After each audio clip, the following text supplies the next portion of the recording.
Bill your insurance company for you. Get some peace of mind. Call U.S. Med today. 800-611-7121. 800-611-7121. That's 800-611-7121. With more practical tips and useful advice, this is the Old Farmer's Almanac Radio Report for Wednesday, April 22nd, the 113th day of the year. Musician Peter Frampton shares a birthday with Jack Nicholson, and the New York Yankees permanently adopted their pinstripe uniforms on this day in 1915. Here's some fun trivia for geography buffs. The easternmost point in the U.S. is often cited to be Sail Rock near Lubec, Maine.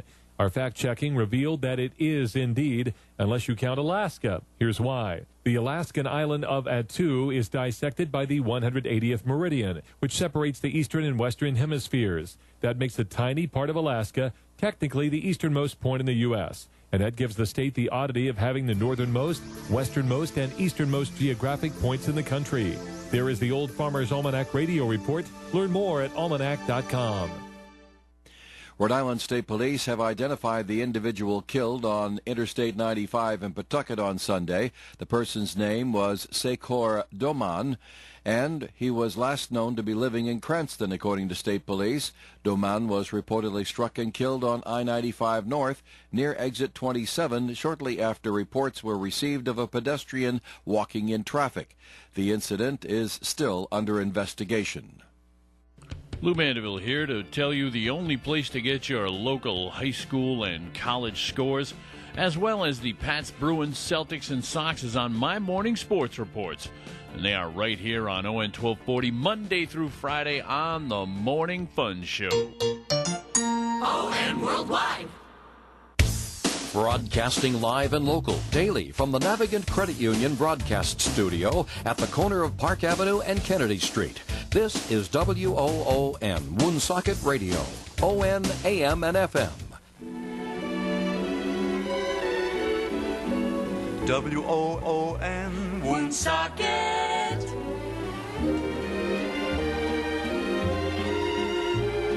Serving the Blackstone Valley with music, news, and sports for you all.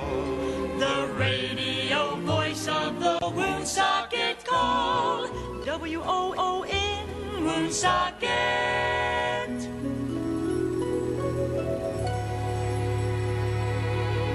Hello, this is Manny Brando. And this is Virginia. And Manny, now you have to start getting up a half hour earlier because our show is going to begin at 8:30 until 9:30. I can't get up that early. 8:30 to 9:30. Oh, That no. is correct. That is our new time slot. I'm confused. What else is new? Oh, boy. The Woonsocket City Council met in regular session via Zoom last night. Here with a wrap-up on what the council did is Woonsocket City Council Vice President John Brian. Under ordinances. Good morning and welcome to Coffee Ann, the longest-running panel discussion show in American radio. To make a comment or ask a question to the panel, call 401-766-1240 or email at joe@onesocketradio.com. And now, let's join the Coffee Ann panel on ON 1240, WOON, Woonsocket Radio. Good morning to you. It is Earth Day in the year 2020. Thanks for joining us on the Coffee Ann program. My name is Joe Callahan, and joining us at the Coffee Ann table via the phone, let's say good morning to Tim Draper from Navigant Credit Union. Good morning, Tim. Happy Earth Day, everyone. I'm not hearing Tim. Joe? There he is. Yes, hi. Hey, happy Earth Day, everyone. Thank you. Thanks for being there. Joining us also on the phone, Melissa Smith from the St. Antoine community. Good morning to you, Melissa. Can't hear Melissa. Just hold on a second here. It's been busy. Hold on a second. She's talking. Now let's see if I can do this. Melissa, do you hear us? Come in if you can hear us now. There you are. I hear you. That's my fault, Melissa. You did nothing wrong. Did you mute me? I did not, but I didn't. I was busy. I forgot a step. I forgot a step to join you with Tim. Tim. You don't want me here. I Oh, please don't be that way. We love you, Melissa. We love you. Just kidding. John Ward is with us as well. He's not on the phone. He's actually in the studio. Good morning to you, John. Good morning, everyone. All right. Nice to have you here. All right. Let's before we get into all the important things we need to talk about, let's get a first message from Melissa and the St. Antoine community. Go ahead, Melissa. Yeah, so I'm calling in from St. Antoine Community. We are located in North Smithfield at the corner of Rhodes Avenue and Mendon Road. We offer 4 levels of care in our community. We have assisted living, we have rehabilitative services, we have memory care, and we have long-term skilled care. The villa at St. Antoine is our assisted living building. It is a 76-apartment facility where 9 of those apartments are reserved for memory care. We also have our Easy Street Rehabilitation Center. That is located in our residence building, which is our skilled care building. And we have, obviously, in the residence 260 beds, of which 90 are reserved for our memory care unit. So if you are interested in learning any more about our services and our continuum of care, please feel free to reach out to me at 767-3500. Be happy to talk it through with you, whatever services that you might be in need of. All right, Melissa, thank you very much. And we want to, address what the news situation that we had yesterday about the St. Antoine community, and that the COVID-19 virus has come into your facility, correct? I know. It has arrived. And hoping to kind of talk through some of the rumor mill that is out there and kind of clarify a few details. But, yes, it has arrived here at our community, unfortunately. Is it in the nursing care facility or in the assisted living area? That's exactly what I want to clarify. So, as I mentioned, on our campus we have 2 separate buildings. One of them is our dedicated assisted living building. The other building, our residence, is dedicated to our skilled long-term care residents. And so the COVID cases are in the residence. It's in our skilled long-term care building where we have 260 beds. We are the largest nursing home in the state of Rhode Island, which, for the last 5-6 weeks we've been talking about this. Of course, that's been my biggest concern, and as all the managers and directors here have been working tirelessly to make sure that we keep it out, knowing that, with the large population that we have, that we would be a target, especially the volume of staff that we have in the building. And unfortunately, our streak has come to an end. I will say on an encouraging note, we do have 7 total cases. It started with 1 case on Thursday, and of which that resident was determined positive just from a low-grade fever, actually. None of the 7 residents that have since been diagnosed are really presenting any concerning symptoms at this time. They're relatively asymptomatic. A little bit of a runny nose, low-grade temp, nothing of alarming levels that we're reading about in the news. That's not to say that their status won't change, but it's already been, where are we at, 5 days? All of those residents are actually quarantined in a special unit that we were prepared to receive them in and treat them in, so they are separate from the rest of the population. And out of I guess just a side of caution with the state instruction, we've gone ahead and we are testing the entire population. So by the end of this week, all 260 residents will have been tested, just to make sure that we have a black and white definitive answer on how the other units are doing, just because, it is a large building and staff does travel the corridors. And what we've learned about this disease is, the only way that these residents are exposed is going to be from staff. And it's not to say that it's anyone's fault. I've said that the last few weeks for the other facilities that we work with, and our hearts have been going out to them for weeks. It's no one's fault. It's just it's circumstantial. We leave the building to go home. We come back to the building to work. It was bound to come in. So we want to make sure that everyone's safe. So staff is also being tested. We've been instructed by the state to actually utilize Twin River just to expedite the process. And so we've had a lot of staff go through there for testing, and it's been very effective, very fast, very organized. Results have come back very timely. So, yeah, here we are. We're in it. It's still very impressive, Melissa. The largest nursing home in the state, and you're the last to get any of the cases. So that's quite a kudos to your staff. I have to say, I feel exactly the same way. It's been a very challenging stretch of time since Thursday, just managing the communication and managing the messaging. And of course, things get twisted, rumors get spread, headlines are misleading. There was an unfortunate headline with Northern Rhode Island Now had put a headline out there about the town's number, and then our picture was featured in the the opening article, and our building. I can't even talk straight this morning. I don't think I've had enough coffee. I'm sorry. Our building was featured with the town article. and then the reference to the fact that we had one case, and it just misled everybody to think we had 14 cases. So just dispelling some of that stuff, working with the Providence Journal, they sent in an accurate piece at first implying the villa, our assisted living, had it. That wasn't the case. It's only at the residence. It's 7 total residents at this time. No staff have been reported positive. So hopefully we've contained it, and we're addressing it, and hopefully this does not grow. That's our plan at this point. All right, very good, Melissa. Remember, in the world of journalism, never let the facts get in the way of a good story. And it's so hard, this whole experience, I mean, the weeks leading up, et cetera, I've never bought into the headlines. You have colleagues in the industry, you talk, you know the truth, but it is hard when it hits your community, and you do get defensive initially, but they love a good story. They love to sensationalize it, and it's not a time. This is not a topic you want to sensationalize. This is a topic that you want to be accurate. Our families are stressed. They're emotional.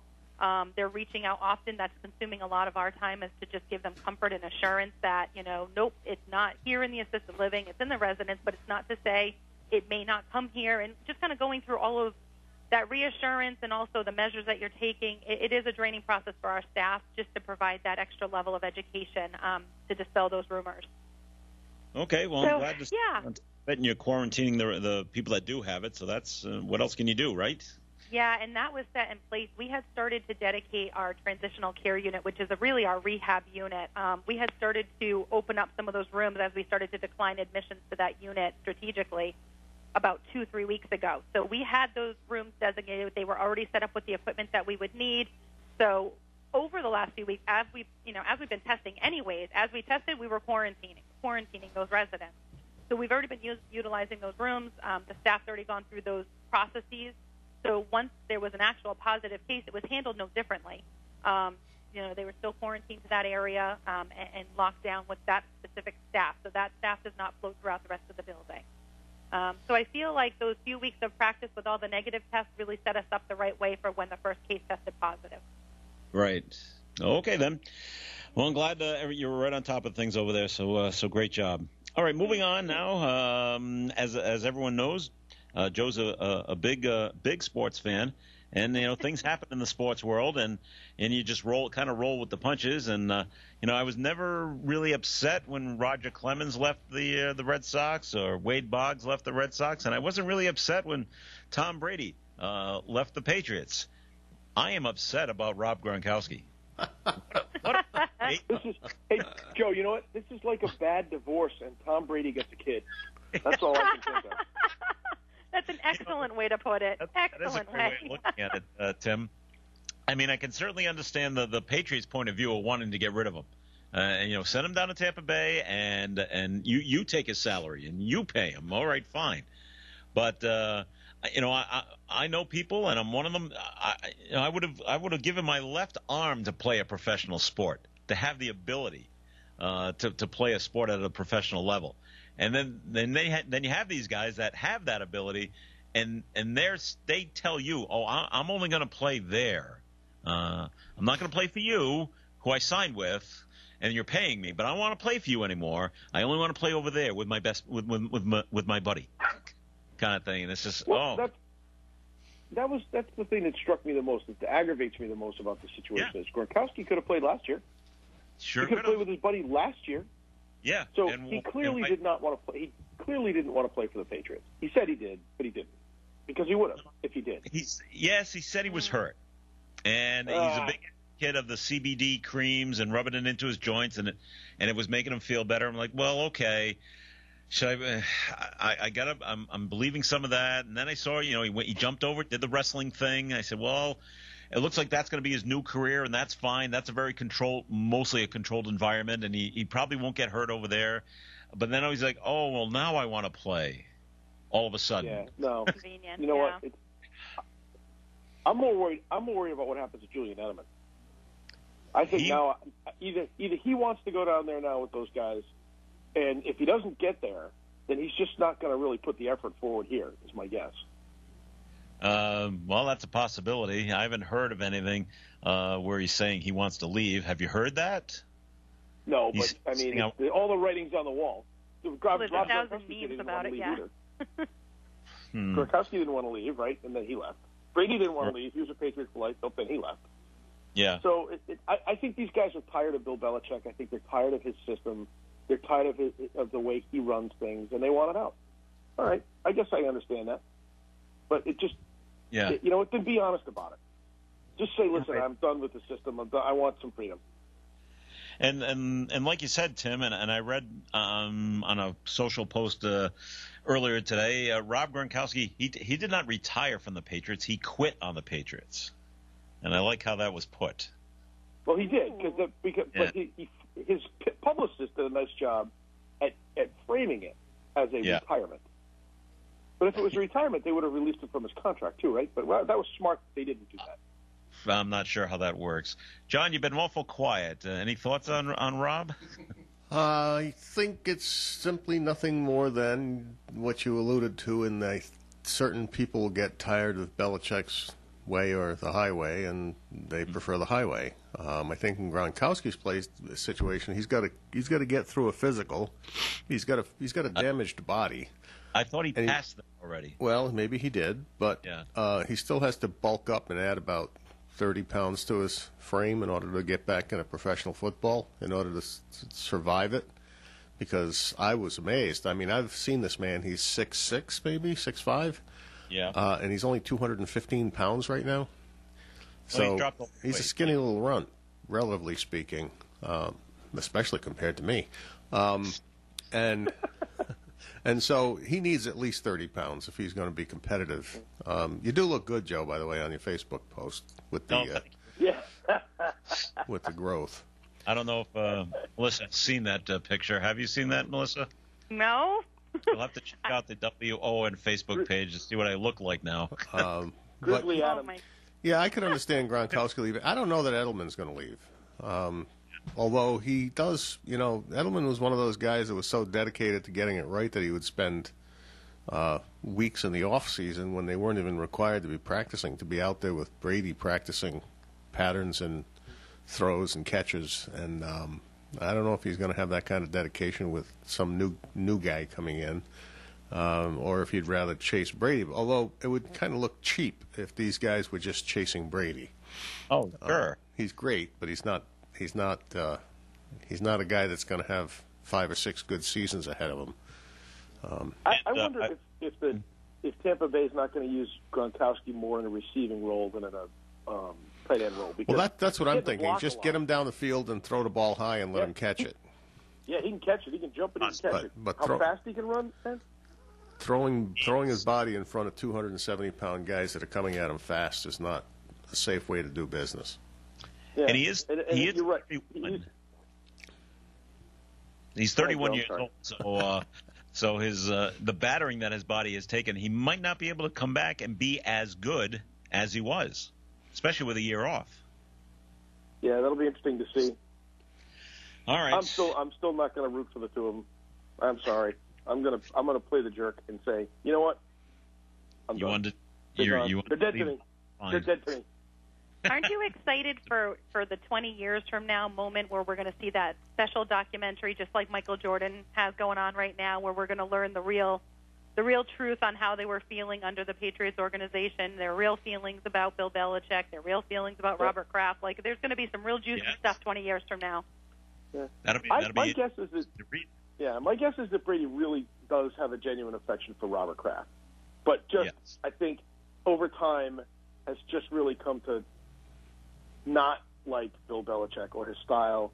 And, Belichick, he wanted to deal him away. He was ready to be done with Brady years ago. And there's nothing wrong with that. That's his job. He's the head coach. His job is looking to the future and figure out how to make the team good at the long term.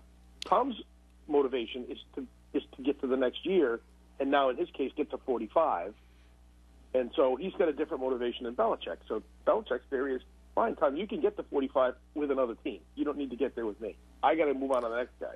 Hey, right. But from Belichick's point of view, I'm sure at some point he quoted Michael Corleone when he said, "It's not personal. It's just business." Business. And it is. It is. Let's face it. The guy's job is dependent on him producing the team that will perform the best and achieve the most. And if that meant in his mind that it didn't include Tom Brady necessarily, then his job is to find a way to make that happen.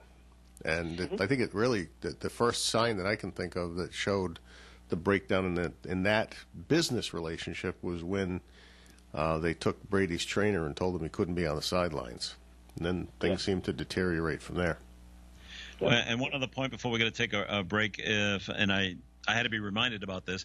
Patriots tried to trade Rob Gronkowski to Detroit, and this is a year or so ago, and he said no, he wouldn't go. He wouldn't go anywhere where Tom Brady wasn't playing with him. Yeah, and so that's why he decided to retire, or so he said. Mm-hmm. So I forgot about that. To get rid of. They were looking to get rid of him at some point anyway. So. Yeah. Maybe Belichick knows something about Rob that others don't know, and because Belichick is so good at getting rid of players that are at the end of their careers. All right, go play 2 more years someplace else, but you're not the player you were. Doesn't it feel a little bit like it? I mean, all of us have managed those types of employees that need the constant reassurance and the pat on the back, and there's been a lot of messages over the years about the fact that this bill does not give that. And right. It feels a little whiny, and that's sort of been my impression the last few years, and it just makes you wonder. Like, I mean, I personally, as a manager, would have loved the opportunity to just say to that employee, like, you're traded, you're out of here, and not worried about the repercussions with HR, you know? And so maybe he's at a wall where it's like, I'm not going to give it to you. I'm not going to give you that pat on the back because that's not going to motivate you. And so I wonder a little bit if that's what it is, that sense of I just don't feel valued or appreciated, and that's ridiculous. But who knows? We'll find out in 20 years.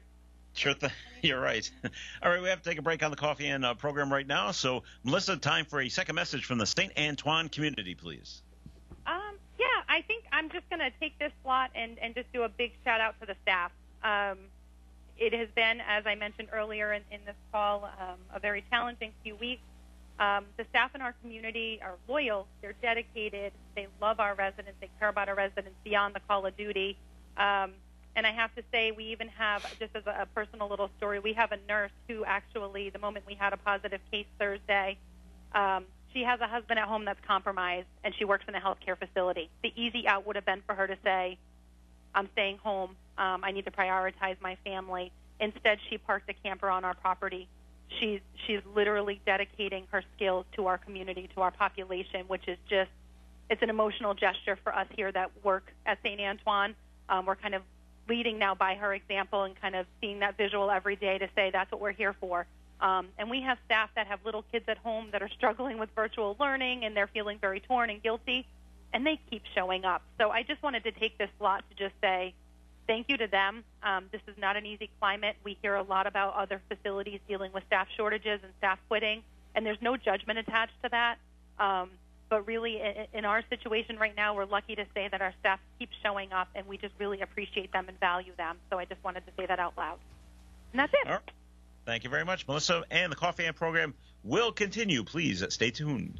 When it comes to emergency service for plumbing and heating, you can't beat C.J. Nemus, 37 Corey Street in Woonsocket. C.J. Nemus offers over 15 years of experience and is licensed in both Rhode Island and Massachusetts. C.J. Nemus offers complete heating system service, plumbing, water heaters, plus drain and sewer cleaning. Remember that senior citizens receive a 10% discount. So give Charlie a call today at C.J. Nemus, 769-4776. They're registered with the Better Business Bureau.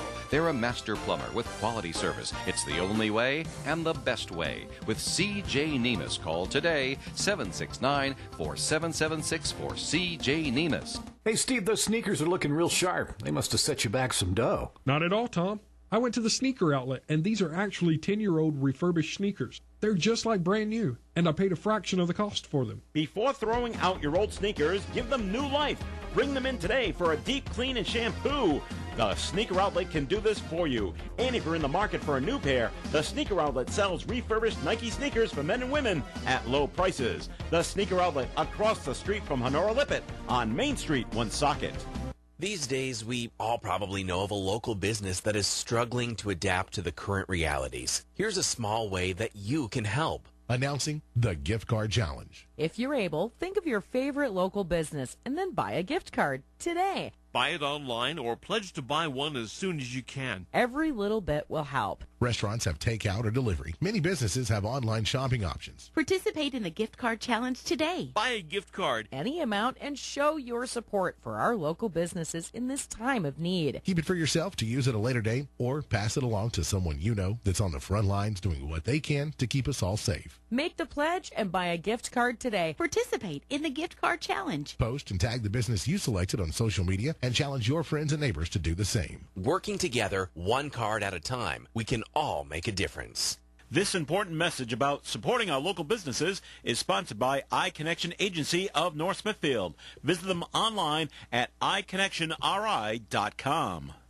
The Coffee and Panel is enjoying coffee from Down East Coffee in Pawtucket. They're a 62-year-old family business that roasts all its coffee right here in Rhode Island. Founded originally as Excellent Coffee Company, they provide great coffee to food service establishments throughout New England. Feel the spirit on ON Radio. Feel the spirit. Coffee and on ON, AM and FM. This is Joe Callahan, along with John Ward, Melissa Smith, and Tim Draper. And one more thing about about Gronkowski.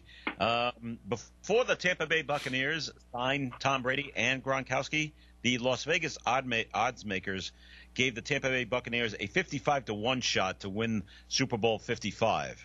Then they signed Tom Brady, and those odds became 16-1. That's a big drop. And then they signed Gronkowski. They are now 9-1 to win. Those are the odds. The only one with better odds is the Kansas City Chiefs and the Baltimore Ravens. So there we are. Not the Patriots? Patriots are not even on the top 5 or top 10. So, all right, that's where things stand there. As I've heard Dave say before, in all probability. All probability, you're right. What's that, Melissa? No, I just said I love a good underdog story. I'm okay with it. Well, that's what we are right now. All right. Other big news stories from yesterday. Governor Baker of Massachusetts decided closing all the school buildings in Massachusetts for the rest of the year.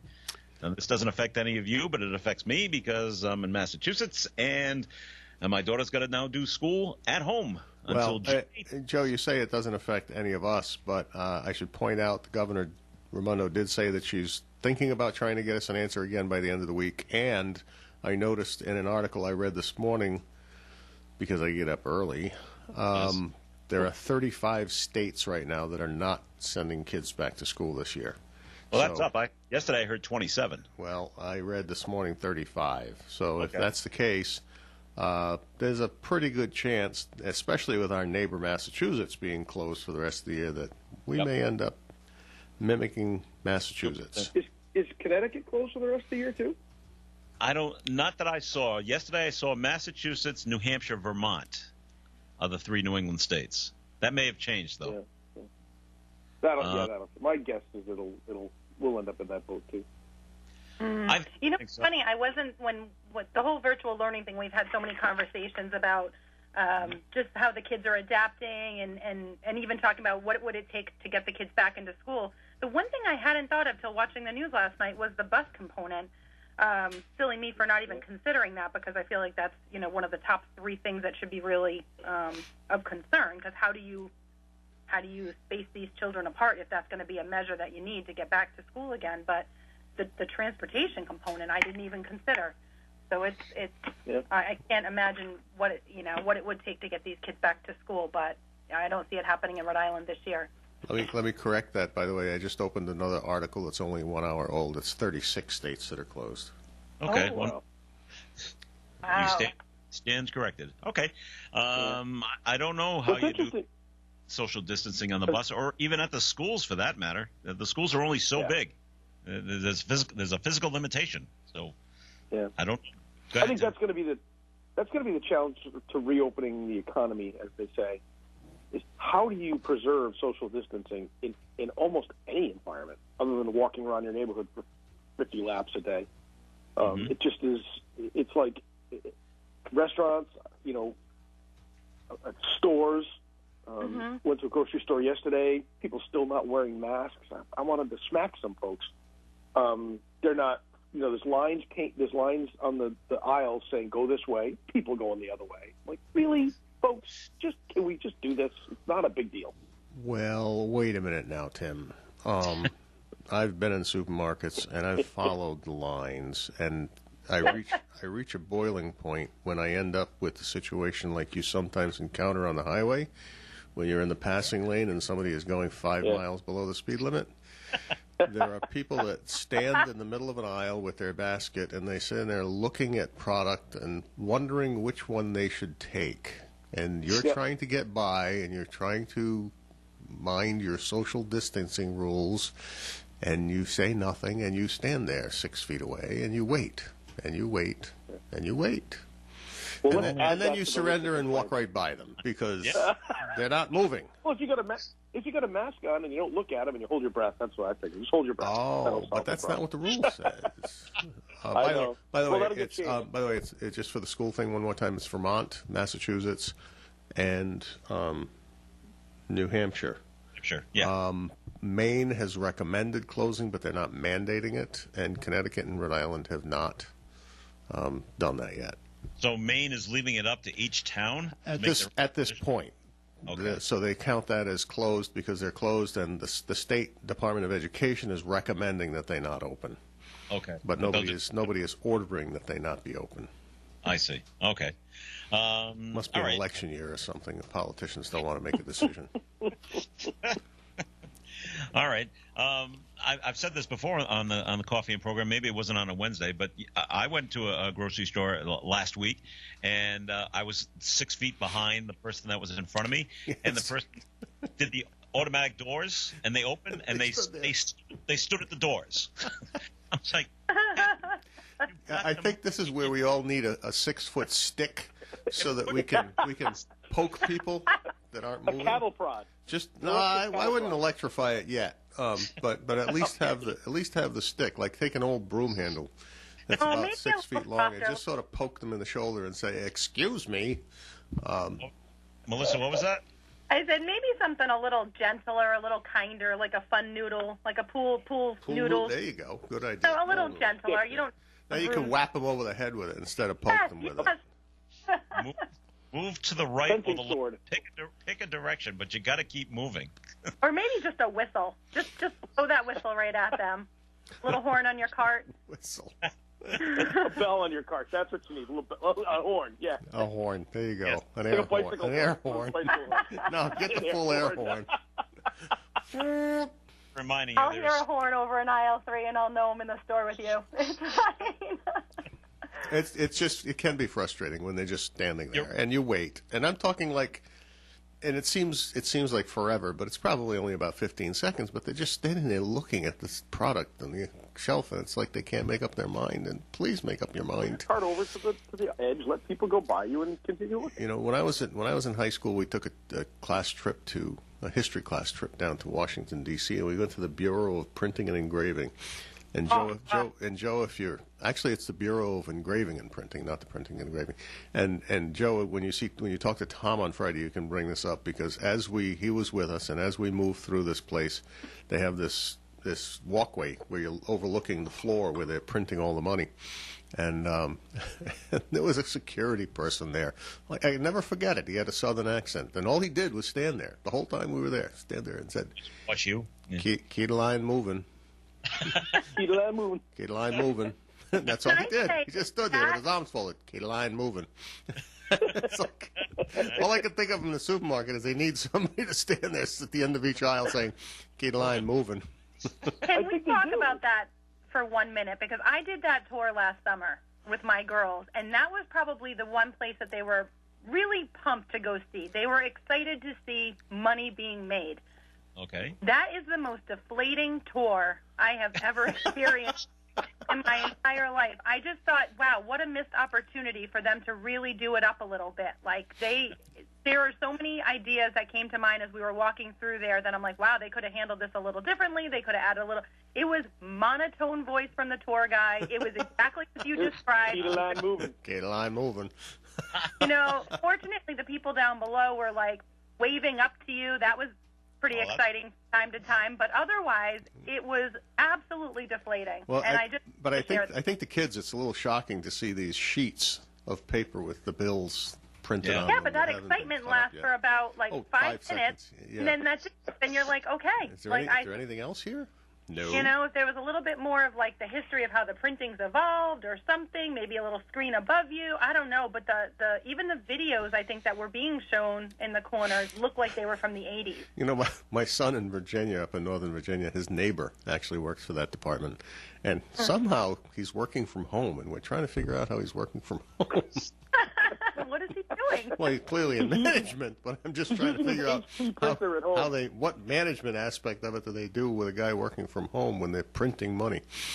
Let's hope that he's I don't think you can. off sheets. I don't think you can telecommute your job of printing, so he's got to be doing something other than printing. brainstorming ideas to how to improve the tour. Maybe that would be something he could work on. There you go. I'll mention it to him if ever I'm finally released from prison and I can go back to Virginia. I will happily go back if there's been some improvements, but I have to say that was a low point in our 5-day stay. Yeah, well, as you can see, the most impressive and memorable thing about the tour for me was the guy that stood there saying, "Keep the line moving."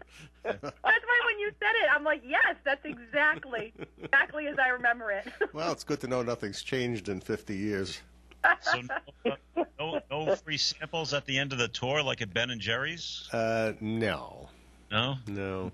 Should give everyone a $30 bill. There you go. Even the gift shop, for my girls who are shoppers, they were like, this is lame. Let's go. So it wasn't even, they weren't even willing to drop their money there in the gift shop. But, yeah. Anyways, sorry. Time for the forecast right now. We're going to take a break on the Coffee and program, and the forecast is being brought to you by the T.J. Martell Foundation. We're looking at a mostly sunny day today with a high near 47.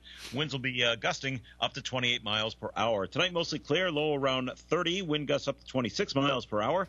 Thursday, partly sunny, high near 53. Continued windy.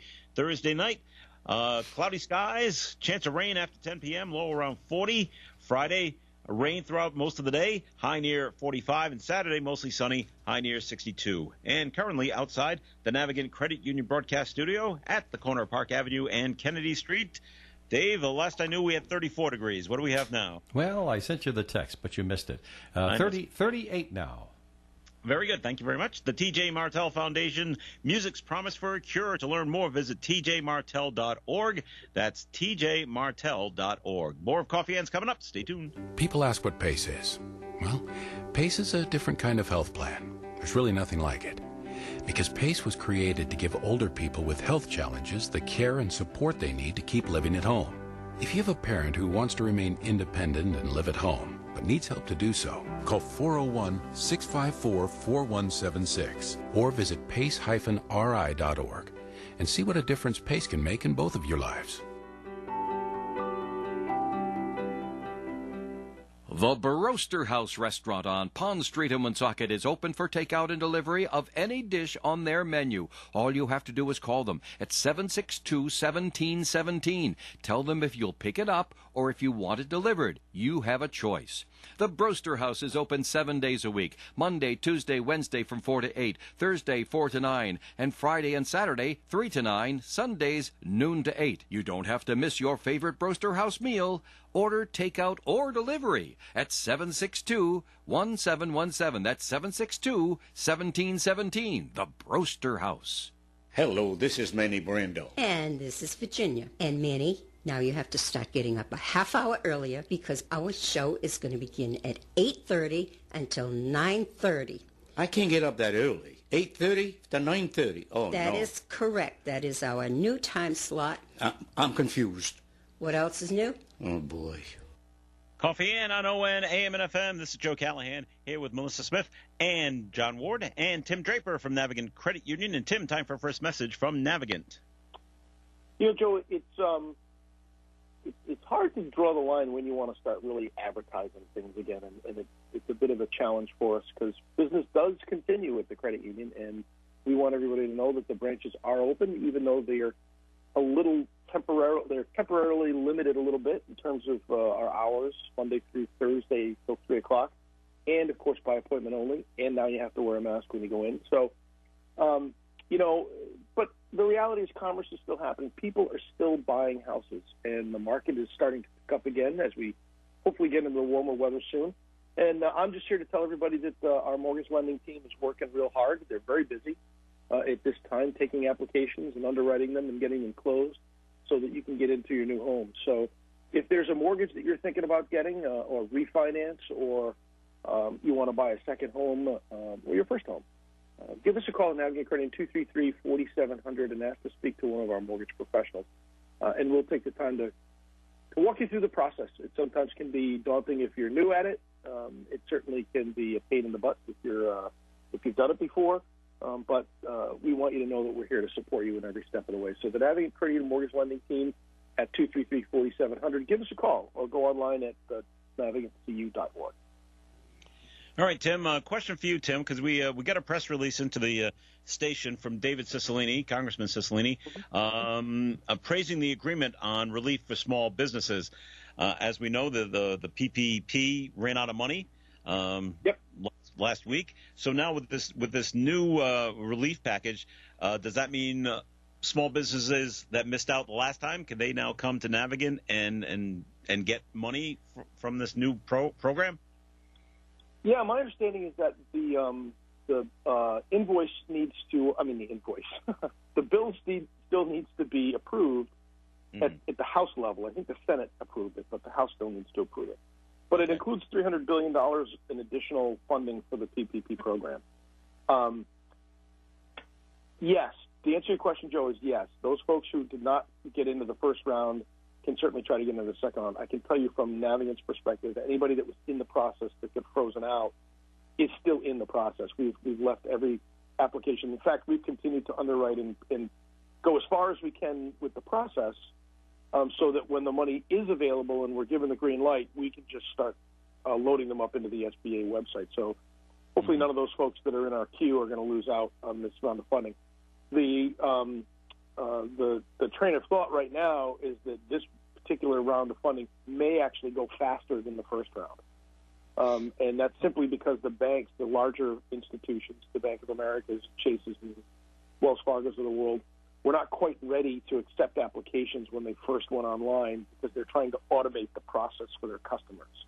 In our case, in some of the local community banks, we did everything by hand and by some simple forms that we created so that when people came to us, we were doing the underwriting. It was a manually intensive process, and we had to throw a lot of resources to it. But the reality is we were ready to go at the beginning.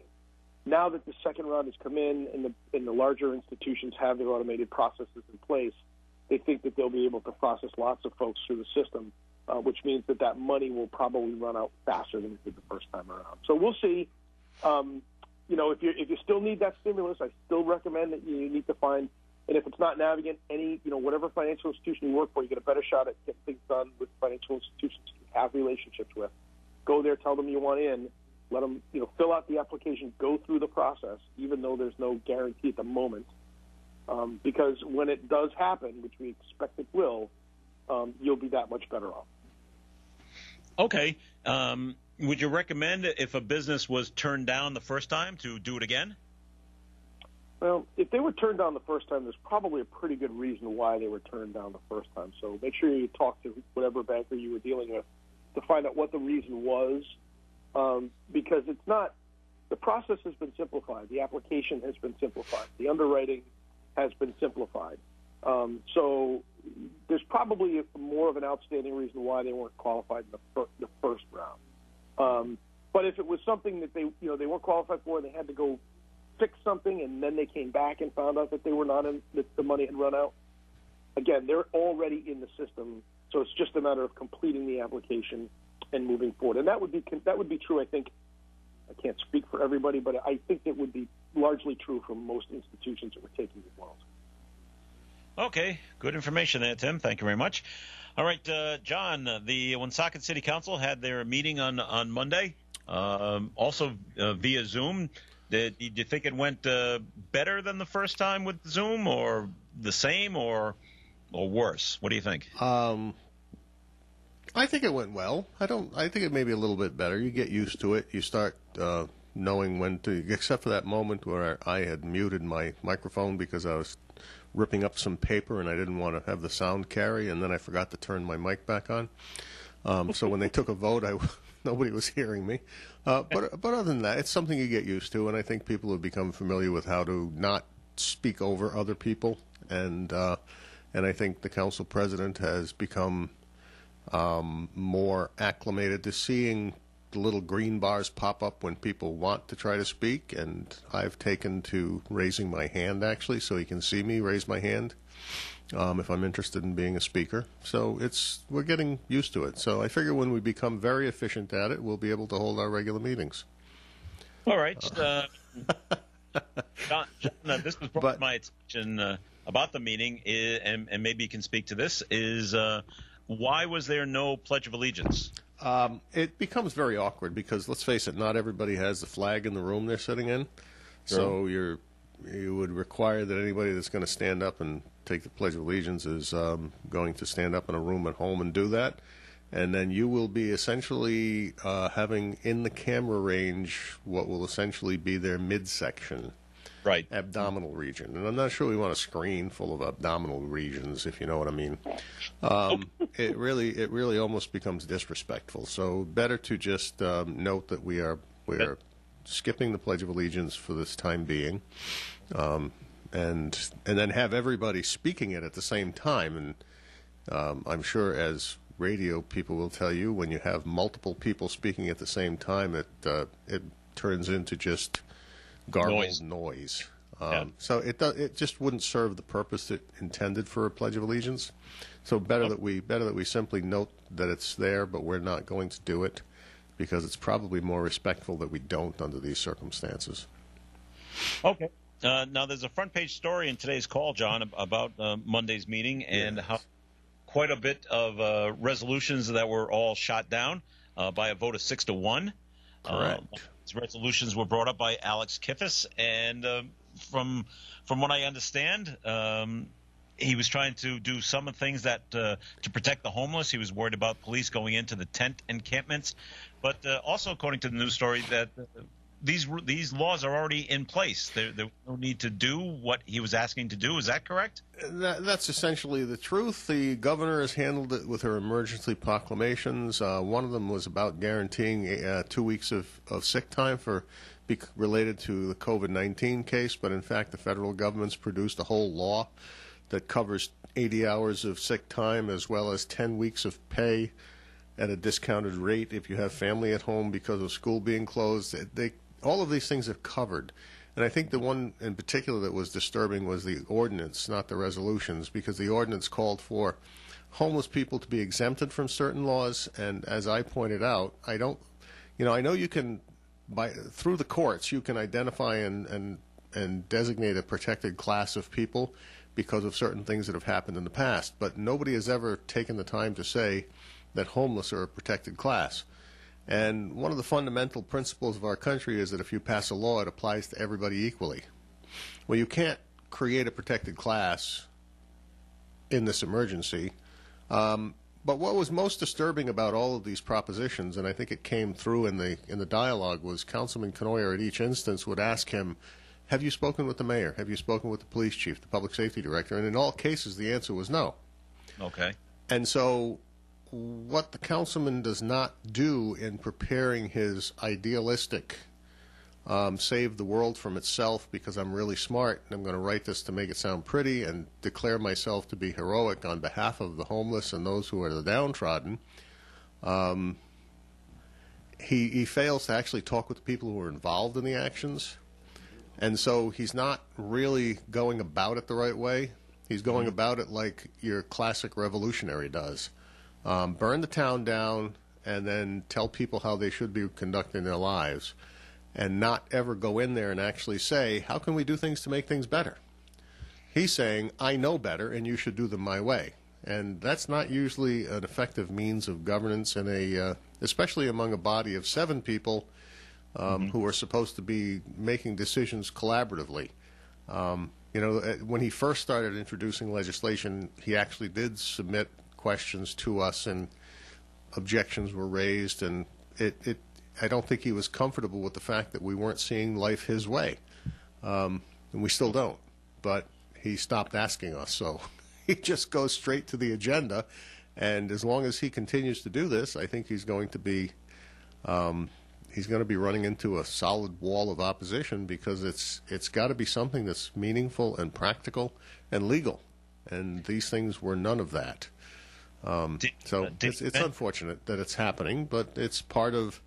I think it's part of, as I claimed last time we had this discussion, it really becomes part of his campaign strategy, so that these things, as I introduced 4 pieces of legislation that they opposed because these old guys they don't care about you, and go out there and use it as campaign fodder, and I don't think it's going to work this time, but good luck to him. When Councilman Canoyer brings up the fact, have you spoken to the mayor or the police chief or the public safety director, and he says no, does he follow up with, well, in the future I will start doing that? He didn't say that at this time. And I think I may have actually blocked what I characterized as the social media broadside, because the last time we went through one of his suggestions for an ordinance, because he was opposed 6-1 again, probably 2 months ago, his first reaction was to go right back to social media to proclaim among his echo chamber friends about how terrible we are, and we wouldn't support something so simple as to save whoever he was saving at that particular juncture. And so, you get, as I called it, that social media broadside from him. On another case, he brought up legislation. I think it was some of this legislation back the first time he wanted to propose it, and it didn't get done. And I got into a debate with him on Facebook about it, and it turned into my basically critiquing things factually, that I was accused of bullying, and I should leave him alone and have the debate at the meeting. So when it came up this time and he posted it on Facebook and Twitter, I left myself out of the conversation and observed it and left my arguments for the meeting. And because I wouldn't want to be bullying anybody. But I don't know that you can bully somebody who's an equal on the same body, is debating matters of public policy, but I guess if that's what they think.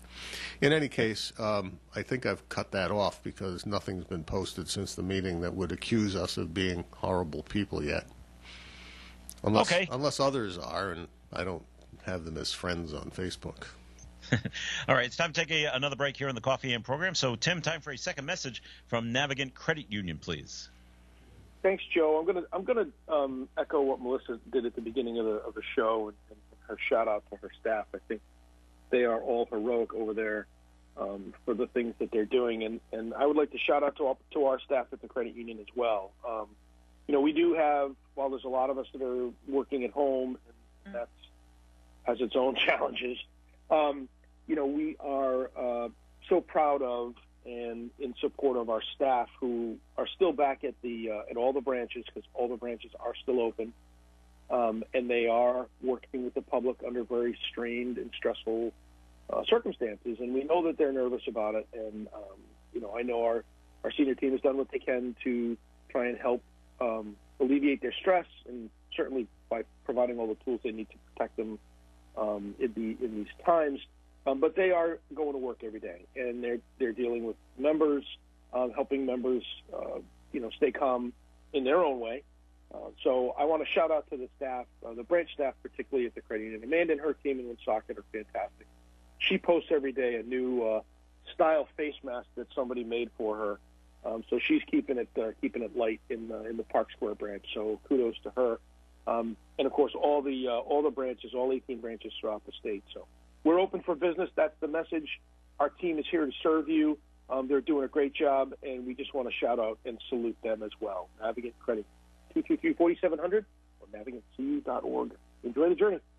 All right, very good, Tim. And the Coffee and program will continue. We ask you to please stay tuned. I'm here with Kara Benjamin of the Benjamin Insurance Agency. Kara, what can you tell me about the insurance industry? The industry changes so frequently due to many different factors, things like increased weather-related storms, the invention of smartphones and social media, which increase the amount of distracted drivers, even the cost of cars. Today, people are buying $30,000, $40,000, even $50,000 cars with every kind of option you can think of. All these things impact the insurance industry, and it's important to keep current. You're in good hands with Allstate and Kara and Celeste Benjamin of the Benjamin Insurance Agency, 125 Eddie Dowling Highway, across from Dowling Village in North Smithfield, 765-5000. Our business is truly a referral business, and we have built it based on our premier service level and commitment to what we do. If you are looking for personalized service with people who care, that would be us. These days, we all probably know of a local business that is struggling to adapt to the current realities. Here's a small way that you can help. Announcing the Gift Card Challenge. If you're able, think of your favorite local business and then buy a gift card today. Buy it online or pledge to buy one as soon as you can. Every little bit will help. Restaurants have takeout or delivery. Many businesses have online shopping options. Participate in the gift card challenge today. Buy a gift card. Any amount and show your support for our local businesses in this time of need. Keep it for yourself to use at a later date or pass it along to someone you know that's on the front lines doing what they can to keep us all safe. Make the pledge and buy a gift card today. Participate in the gift card challenge. Post and tag the business you selected on social media and challenge your friends and neighbors to do the same. Working together, one card at a time, we can all make a difference. This important message about supporting our local businesses is sponsored by Arpin Travel Services of Bellingham. Visit them online at arpintvl.com. It is Coffee In on ON, AM, and FM. Thanks for joining us this morning. This is Joe Callahan here with John Ward, Tim Draper, and Melissa Smith. And, Tim, I wanted to get your take on this next subject. Ready? Mm-hmm. Yeah. All right. Yes, I am, I think. As part of the PPP, Harvard University got a lot of money. And the president said Harvard University should give that money back. And Harvard is saying, we're not giving it back. Because they're saying that $8.6 million that they got from the federal government is going to go to students and scholarships and grants and things like that. As a member of the financial community, do you think Harvard should have received any money from the federal government, and should they give it back or should they keep it? Any thoughts on that? My own personal opinion here, Joe. Yes. But okay. I would think that a $30 billion endowment that the university has would be enough to get them by in these tough economic times. And I look at a company like Shake Shack, which is that hamburger place that took the stimulus money at the beginning, realized that was not the right move, and gave it back. Right.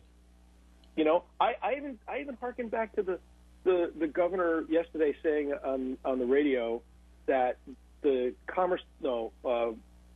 Round Foundation got a check for $1,200 from somebody who said, this was my stimulus check. I don't need it. There are other people that do. Please give it to them. Mm-hmm. And that's what this really should be all about. Because, again, I don't think the government has completely got it right on how they distribute this stimulus money. And I know it's designed for people to go out and buy a new appliance to stimulate the economy and support local businesses. Dave had a commercial on earlier that talked about supporting local businesses. So I don't understand how giving Harvard $8 million to cover their payroll when they have a $32 billion endowment that they could certainly use to cover expenses for tuitions for their entire class, all 4 of them, or 6 of them, or whatever, however you want to look at it. To me, that's what's wrong with the system. I don't believe that they're in desperate need of the money. Melissa, That's my personal opinion. Okay, Melissa, any thoughts on what Harvard should do with the money that they got from the government? I tend to side with Tim on this one. I think they probably should give it back. I think the endowment, as large as they have, is more than adequate.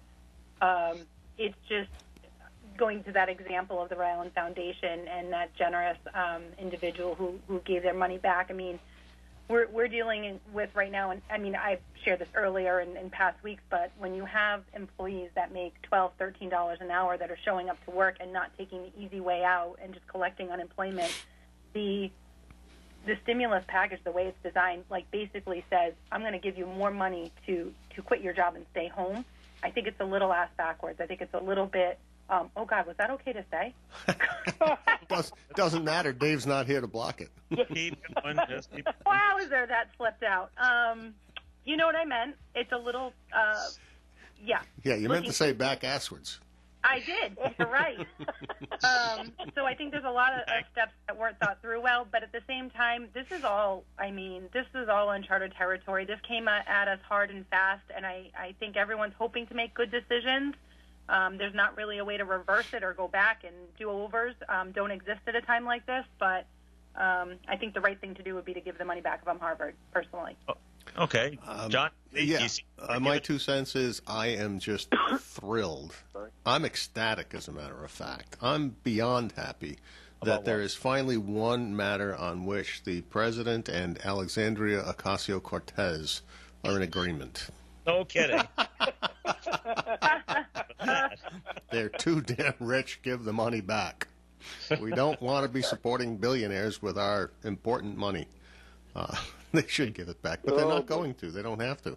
It's a classic case of legislators writing rules that somebody knows how to take advantage of, and so they do. Yeah. And it's like, hey, you don't like it? You shouldn't have written it that way, dummy. Yeah. Okay. I think they should give it back as well, but I don't see them doing it. And now that they won't. They've entrenched and they've dug their heels in. Now they won't be giving it back. So, because they don't want to look bad, of course. All right, we're coming towards the end of the program. So, Melissa, weren't you planning a trip to Disney in May? Oh my God, do we have to keep going there? Well, obviously Disney says they're not opening until at least June, and I don't think they're going to June. We've accepted the hard truth. We accepted it a few weeks back. We are rerouting our plans. I think my husband's on that because this whole trip is his baby. He's the Disney diehard. But it is what it is. I think the hardest part for me is I'm exhausted. I need a vacation like so many other people. When you push through, when you plan a trip like this, we've been pushing through since the fall, not taking any time off, holding out for that big trip, and here we are. It's time. We're due to go in a few weeks, and it's not happening. But it's going to be postponed for a year out. We were going to do it in the fall, and I said, you know what? I don't think we're going to have a vaccine by then. Then we said Christmas. I'm like, I don't think we're going to have a vaccine by then. So we're going a full year out to next May. Fingers crossed it happens. We shall see. How'd the kids take the news? They're not taking it very well. My youngest, who's 9, she'll be 10 on Tuesday. She has a marker board on her door to her bedroom, and she had the countdown to Disney going since we told them at Christmas. It was a reveal at Christmas that we told them. So she's had the countdown of days every day since, and she didn't let up on it until 2 weeks ago, and then she just turned bitter. Wiped it off, and then started her birthday countdown, and she hasn't talked about Disney since. I think she's just in denial. She's upset, but, we're very lucky. Our kids have everything they need in life. They know that. We've hammered them with that message, so I can't complain at a time like this. There's bigger issues on the table, so. Okay. Well, I just want to see where things stood there. Well, hey, Melissa, I would take the extra year and upgrade your lodging to like the Grand Floridian or something like that. Oh, yeah. Should I do that? Can I take out a loan to do that? Hey, I know a place. I don't know if you know this, but I work in nonprofit, as does my husband. So, Floridian's not in our budget. It's funny. The brothers and I, in our annual trip to Florida to golf, we've been working around a December date. And now that they keep talking about the second wave coming during flu season next year. We literally have to think about booking a flight for a trip where we may end up canceled, because if we end up in a second wave that's actually as they planned, of course they always seem to be overestimating, but if it's as bad or worse than this, we may not be able to fly to Florida in December. And not to give too many clues, but I did make sure we schedule it on the Wednesday following inauguration. Oh, smart. Did I give something away there? Yeah, we have to wrap up the show, so we thank you very much for listening in, everyone. Tim Draper, thanks for joining us today. Thanks, everybody. Have a great week. All right. Melissa Smith, thanks for joining us. Thank you for having me.